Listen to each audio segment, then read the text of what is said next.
I'm Tanya, 31F, and I find myself in the middle of a family storm that's been brewing for months. To understand the situation, you need to know a bit about my family background. I come from a large, close-knit family with 4 siblings: Lester, 35M, Rachel, 33F, myself, Nancy, 28F, and Zoe, 25F. Our parents, Sarah, 58F, and John, 60M, raised us in a small town where everyone knew everyone else's business. Growing up, I was always the responsible one, often tasked with looking after my younger siblings and cousins during family gatherings and vacations. Our extended family is equally expansive. My mom has 3 sisters and 2 brothers, while my dad has 4 brothers. Family reunions are more like small festivals, with cousins, second cousins, and even third cousins in attendance. It's chaotic but usually fun, though as the eldest grandchild on both sides, I often found myself corralling the younger kids rather than enjoying the festivities. 3 years ago, my world turned upside down when I lost my husband, Ethan, would-be 34M, in a car accident. We had been high school sweethearts, married right after college, and had 2 beautiful children together, Emma, 10F, and Liam, 8M. Ethan's death was devastating, not just for me and the kids, but for our entire community. He had been a beloved high school teacher and coach, touching many lives. During that dark time, Ethan's childhood friend, Jake, 33M, became our lifeline. Jake and Ethan had been inseparable since kindergarten, even going to the same college before life took them in different directions. Jake moved back to our town about a year before Ethan's accident for a job opportunity, rekindling their friendship. After Ethan's passing, Jake stepped up in ways I never expected. He helped with the kids, taking them to school and sports practices when I was too overwhelmed. He fixed things around the house that I didn't even realize needed fixing. Most importantly, he was there to listen when I needed to talk or sit in comfortable silence when words failed me. About a year and a half after Ethan passed, Jake and I realized our feelings for each other had grown beyond friendship. It wasn't something either of us planned or expected. We were both hesitant, worried about what others might think and how it might affect the kids. But after many long talks, including conversations with a grief counselor, we decided to give it a chance. We approached Ethan's parents first, wanting their blessing before we went public with our relationship. To our relief, they were supportive. Ethan's mom, Linda, 62F, hugged me and said she was glad I had found happiness again, and that she knew Ethan would want that for me too. With their approval, we then told my family and the kids. The reactions were mixed. My brother Lester was immediately supportive, saying he was happy I had found someone who cared about me and the kids. My parents were cautiously optimistic, though I could tell my mom had reservations. Rachel and Zoe were surprised but came around quickly. Nancy, however, was noticeably cold about the idea. The kids' reactions were the ones I was most worried about. Emma, always perceptive beyond her years, admitted she had suspected something and said she was okay with it as long as we didn't expect her to call Jake Dad. Liam was more confused, asking lots of questions about what it meant for our family. We assured both of them that Jake wasn't trying to replace Ethan, but that he cared about us and wanted to be part of our lives. Over the next year and a half, Jake became an integral part of our family. He was patient with the kids, never pushing them but always there when they needed him. He even started coaching Liam's little league team, something that initially made me nervous, as it had been Ethan's thing, but turned out to be healing for all of us. Last Christmas, Jake proposed. It wasn't a grand, public gesture, he knew that wasn't my style. Instead, after the kids were in bed and we were cleaning up from our small family Christmas dinner, he pulled out a ring and simply asked if I'd marry him. I said yes without hesitation. We decided to have a small, intimate wedding in June, just 6 months away. We wanted to keep it low-key, considering my previous marriage and the kids' feelings. The guest list would be limited to immediate family, close friends, and a few of Ethan's relatives who had remained close to us. Everything was going smoothly until my younger sister, Nancy, announced she was pregnant. Nancy and her husband Tom, 30M, had been trying for years. They had suffered through 2 miscarriages, and this pregnancy was considered high risk. Naturally, the family was overjoyed at the news. At first, everyone was excited about both events.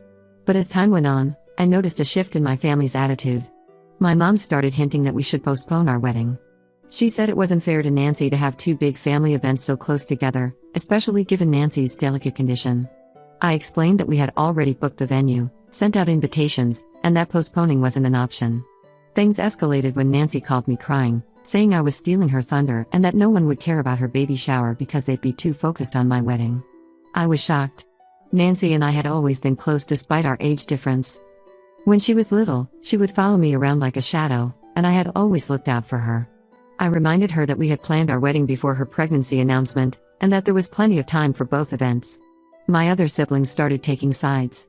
Lester supported me, saying I shouldn't have to change my plans. But Rachel and Zoe sided with Nancy, calling me selfish for not considering her feelings. Rachel even brought up the fact that I had already been married once, implying that this wedding wasn't as important. The situation came to a head at our monthly family dinner last week. These dinners had been a tradition in our family for as long as I could remember, started by our grandmother as a way to keep the family close. Usually, they were filled with laughter, good food, and catching up. But this one was different. Nancy announced that her doctor had concerns about potential complications and recommended bed rest for the last month of her pregnancy. This meant she might not be able to attend our wedding.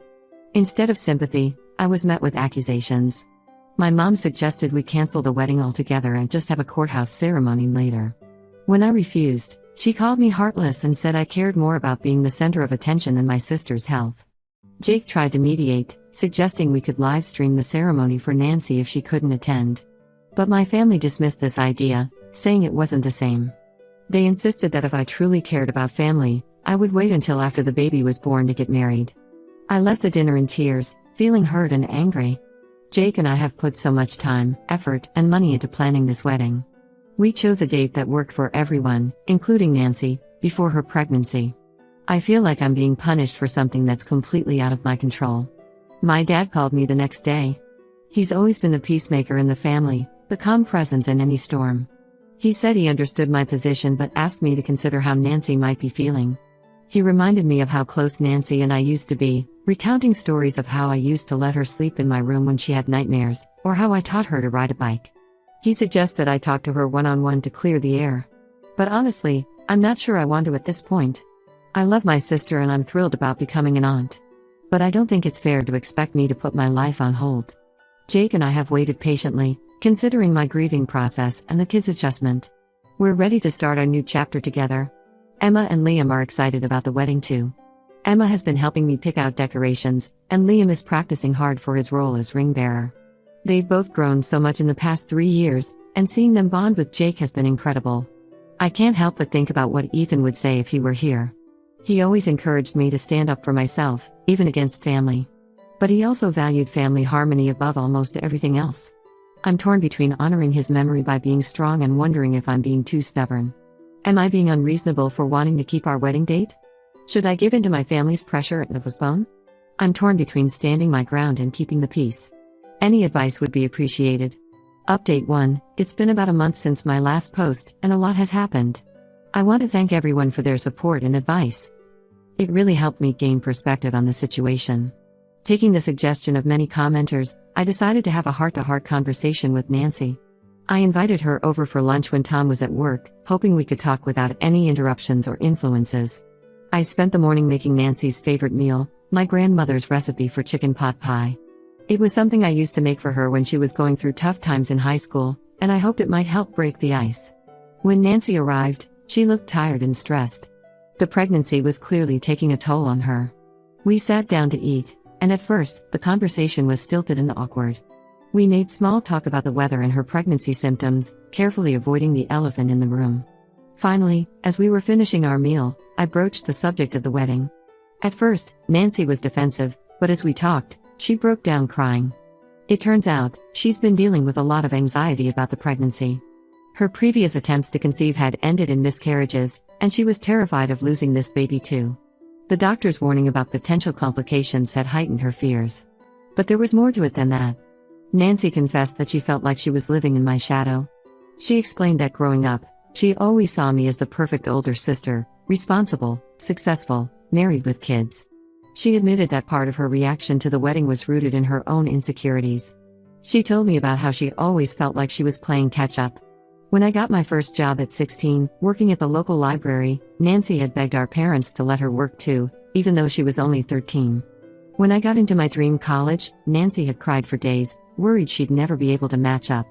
Even my marriage to Ethan and having kids had made her feel like she was falling behind in life. I was stunned. I had no idea Nancy felt this way.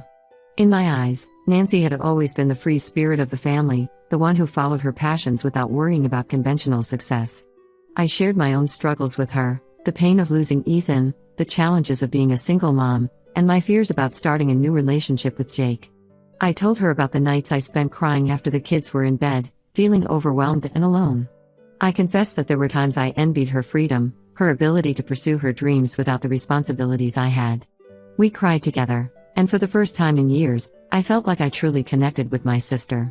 By the end of our conversation, Nancy apologized for her behavior and said she wanted to support my wedding. She even offered to help with some of the planning she could do from home during her bed rest. We spent the rest of the afternoon looking through wedding magazines and websites, just like we used to do when we were teenagers dreaming about our future weddings. Encouraged by this breakthrough, I decided to talk to my mom. I invited her over for coffee the next day, after dropping the kids off at school. Mom has always been a force of nature, strong-willed and opinionated. But as she sat at my kitchen table, clutching her mug of coffee, she looked older and more tired than I'd ever seen her. I explained Nancy's feelings and my own perspective. Mom listened, and while she didn't fully agree with me, she understood better where I was coming from. She shared her own fears about Nancy's pregnancy, admitting that part of her insistence on postponing the wedding was due to her anxiety about the baby. We talked for hours, delving into family history and long-held assumptions. Mom told me stories about her own sisters, and the rivalries and misunderstandings that had shaped their relationships over the years. She agreed to stop pushing for a postponement and to help mediate with the rest of the family. Things seemed to be looking up, but then another complication arose. Jake's parents, who live overseas, called to say they couldn't make it to the wedding in June due to his father's unexpected surgery. They asked if we could consider moving the date to August when they'd be able to travel. Jake and I had a long discussion about this. On one hand, we didn't want to give in to the pressure from my family. On the other, we both felt it was important for his parents to be there. Jake's relationship with his parents had been strained for years, ever since he decided not to join the family business and pursue his own career instead. This wedding was a chance for reconciliation, and we didn't want to miss that opportunity. After much deliberation, we decided to postpone the wedding to August. It wasn't an easy decision, but it felt right. When we announced this decision to my family, their reactions were mixed. Nancy was genuinely apologetic, saying she felt terrible that we were changing our plans. My mom seemed relieved but tried not to show it too much. Lester was supportive as always, while Rachel and Zoe were suspiciously quiet. I made it clear to everyone that this decision was made solely because of Jake's parents, not because of any pressure from them. I also set some firm boundaries, stating that I wouldn't tolerate any more drama or attempts to control our plans. The silver lining in all of this is that the venue we had booked for June had an opening in August, so we didn't lose our deposit. Plus, the later date means we have more time to plan and save up for some extras we initially couldn't afford. Jake has been my rock through all of this. He's been patient, understanding, and always on my side. Seeing how he handles family drama makes me even more certain that I want to spend my life with him. Last night, as we were discussing seating arrangements, he looked at me and said, "You know, all this drama will be worth it when I get to call you my wife." It reminded me of why we're doing this in the first place. As for Nancy, we've been talking more frequently. She's been sticking to her promise to help with the wedding planning, sending me ideas for decorations and music playlists. It feels like we're rebuilding our relationship, which is something I hadn't realized we needed. The kids have been great through all of this too. When we told them about the date change, Emma immediately started planning how to repurpose her flower girl dress for the later summer date. Liam was just excited that he'd have more time to practice his ring bearer walk. The next big event on the horizon is Nancy's baby shower next month. I'm determined to make it special for her, to show that I'm just as excited about her baby as I am about my wedding. I've been working with Rachel and Zoe to plan it, which has helped smooth over some of the tension from earlier. As I write this, I feel a mix of emotions, relief, anticipation, and a bit of lingering anxiety. But mostly, I feel hopeful. Hopeful for my future with Jake, for Nancy's baby, and for our family's ability to come together despite our differences. Update 2. It's been 2 months since my last update, and I'm writing this with a whirlwind of emotions. A lot has happened, and not all of it good. First, the positive news: Nancy gave birth to a beautiful baby girl, Sophia, 3 weeks ago. Despite the earlier concerns, both mom and baby are healthy. The family has rallied around them, and it's been heartwarming to see everyone come together. I was there at the hospital just hours after Sophia was born, and holding my niece for the first time was an incredible experience. It brought back memories of when Emma and Liam were born, and I found myself sharing stories with Nancy about those early days of motherhood. Jake and I have been busy with the final preparations for our August wedding. Everything was going smoothly, and we were excited about the big day. We had finally settled on a color scheme, chosen the menu for the reception, and Jake had even convinced me to take dance lessons for our first dance. The kids were getting excited too. Emma had been practicing her flower girl walk every day, and Liam had memorized his lines for the ring bearer ceremony. That is, until last week when a bombshell was dropped on us. My cousin Andrea, 29F, announced that she and her longtime boyfriend, Chris, 31M, had eloped last month. They hadn't told anyone because they wanted to surprise the family at the next big gathering, which happened to be my wedding. Andrea and I have always been close. We're only 2 years apart in age, and growing up, we were more like sisters than cousins. We shared clothes, crushes, and secrets. When I started dating Ethan in high school, Andrea was the first person I told. And when Ethan died, Andrea was by my side almost as much as Jake was, helping with the kids and making sure I remembered to eat and sleep. So when she told me about her elopement, I was initially thrilled for her. Andrea and Chris had been together for years, weathering long-distance periods and family disapproval. Chris comes from a very different background than our family. I knew how much they loved each other and how long they had waited for this. But then Andrea asked if they could use our wedding reception to announce their marriage and celebrate with the family. She said it would be perfect, everyone would already be gathered, dressed up, and in a celebratory mood. Plus, she argued, it would take some of the attention off Jake and me, which she thought might make us more comfortable given my previous marriage. I was taken aback. I tried to explain gently that while I was thrilled for them, I didn't feel comfortable with them making such a big announcement at our wedding. I suggested we could plan a separate family gathering to celebrate their union, maybe a big barbecue at our grandparents' farm where we used to spend summers as kids. Andrea didn't take this well. She accused me of being selfish and said I was trying to hog all the attention. She brought up the fact that we had already postponed our wedding once and questioned why we couldn't share the spotlight. She even mentioned that since this was my second wedding, it shouldn't be such a big deal to me. That last comment stung more than I let on. Yes, this was my second wedding, but that didn't make it any less important or meaningful. If anything, it made it more significant because I knew exactly how precious and fragile love and life could be. The situation quickly spiraled out of control. Andrea told other family members about our conversation, painting me as the villain. Some relatives, including my Aunt Linda, 55F, and Uncle Paul, 57M, started pressuring me to let Andrea and Chris make their announcement. They argued that it would be a beautiful moment of family unity and that it would make the day even more special. My mom, who I thought was finally on my side, suggested that letting Andrea share our day would be a nice gesture and would bring the family together. She reminded me of all the times Andrea had been there for me, especially after Ethan's death. Even Nancy, who had been supportive lately, said she thought it might be a good idea, though I suspect she was just trying to keep the peace while dealing with a newborn. I was hurt and frustrated. After all the drama with Nancy's pregnancy and the postponement, I thought we were finally going to have our day. Jake was furious. He pointed out that we had already compromised once and that it wasn't fair for the family to keep making demands. He was particularly upset because he felt like the family still saw him as an outsider, not fully understanding or respecting our relationship. The situation came to a head at a family barbecue last weekend. It was supposed to be a casual get-together to celebrate Sophia's birth, but it quickly turned into a heated discussion about the wedding. Andrea confronted me in front of everyone, accusing me of being a bridezilla and trying to overshadow her happiness. She brought up childhood promises we'd made about being in each other's weddings and sharing our special moments. I lost my cool and told her that if she wanted a big wedding celebration, she shouldn't have eloped. I reminded her that she had chosen to keep her marriage a secret and that it wasn't fair to hijack our wedding for her reveal. The words came out harsher than I intended, and the hurt look on Andrea's face made me immediately regret my outburst. The barbecue ended in chaos, with family members taking sides and arguing. Jake and I left early, both of us upset and overwhelmed. On the drive home, we sat in silence, the weight of the situation hanging heavy between us. The kids, picking up on the tension, were unusually quiet in the backseat. Now, with just 3 weeks to go until our wedding, I'm at a loss. Part of me wants to stand my ground and have the wedding we've planned and dreamed of. We've put so much thought into every detail, from the personalized vows we've written to the special dance Jake has been practicing with Emma. It feels wrong to have to share that intimate moment with another couple's announcement. Another part of me is so tired of the family drama that I'm tempted to cancel everything and elope ourselves.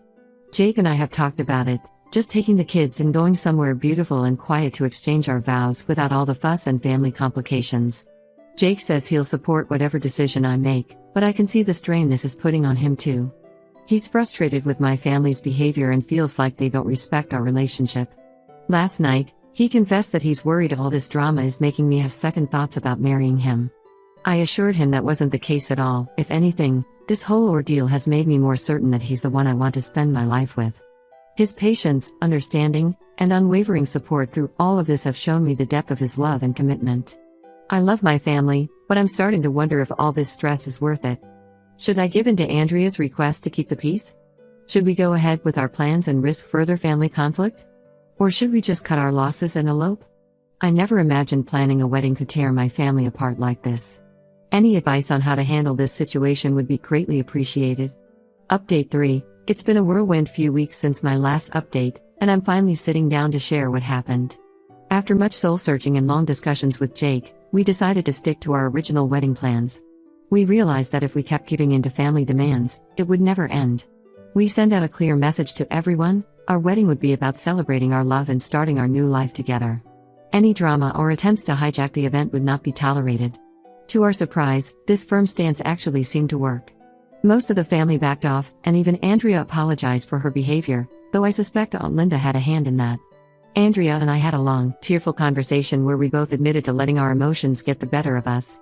We agreed to plan a separate party to celebrate her marriage after our honeymoon. The week before the wedding was hectic but mostly drama-free. Then, 2 days before the big day, we got an unexpected call. Jake's parents' flight had been canceled due to a sudden airline strike. They were devastated, and so were we, especially since postponing the wedding for them was the reason for all the family conflict. But Jake had an idea.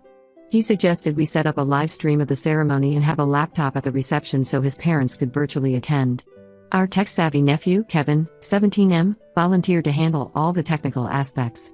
It wasn't ideal, but it was the best we could do under the circumstances. The day of the wedding arrived, and despite my nerves, everything went beautifully. Walking down the aisle and seeing Jake's face, all the family drama faded away. Our vows were heartfelt, and there wasn't a dry eye in the house, or on the live stream. Emma did a perfect job as the flower girl, and Liam managed to carry the rings without dropping them, though he did trip a little on his way down the aisle, which everyone found adorable. At the reception, we had Jake's parents on a big screen, and they gave a touching speech that had everyone laughing and crying. It wasn't the same as having them there in person, but it was special in its own way. Jake's mom even got to have a virtual dance with her son, which was a bit awkward but very sweet. To my relief, Andrea and Chris respected our wishes and didn't make any big announcements. Instead, they pulled us aside privately to congratulate us and apologize again for the earlier drama. We agreed to help them plan a family party to celebrate their marriage in a few months. Nancy was able to attend with baby Sophia, who was surprisingly well behaved throughout the ceremony. Seeing Nancy beam with pride as she introduced her daughter to everyone made me realize how silly our earlier conflict had been. We shared a moment during the reception where we both acknowledged how far we'd come in the past few months. The biggest surprise of the day came from my parents. They presented us with a gift, a scrapbook filled with messages and photos from family members who couldn't attend, including some relatives we hadn't heard from in years. It was their way of showing that despite the recent conflicts, our family bond was still strong. It was a gesture that meant more to me than any expensive gift could have. As Jake and I danced our first dance as a married couple, I felt an overwhelming sense of joy and relief. We had weathered the storm of family drama and come out stronger for it. Looking around the room at our laughing, dancing family and friends, I realized that all the stress and conflict had been worth it for this moment of pure happiness. Jake and I are now looking forward to our honeymoon and the start of our new life together. We're grateful for the love and support we received on our wedding day, and we're excited for what the future holds. Emma and Liam are thrilled to officially have Jake as their stepdad, though as Emma predicted years ago, they still don't call him dad. To everyone who offered advice and support throughout this journey, thank you. Your words helped me stay strong and true to myself during a challenging time. If there's one thing I've learned from all this, it's that love, whether it's for your partner or your family, sometimes requires standing firm in what you believe is right.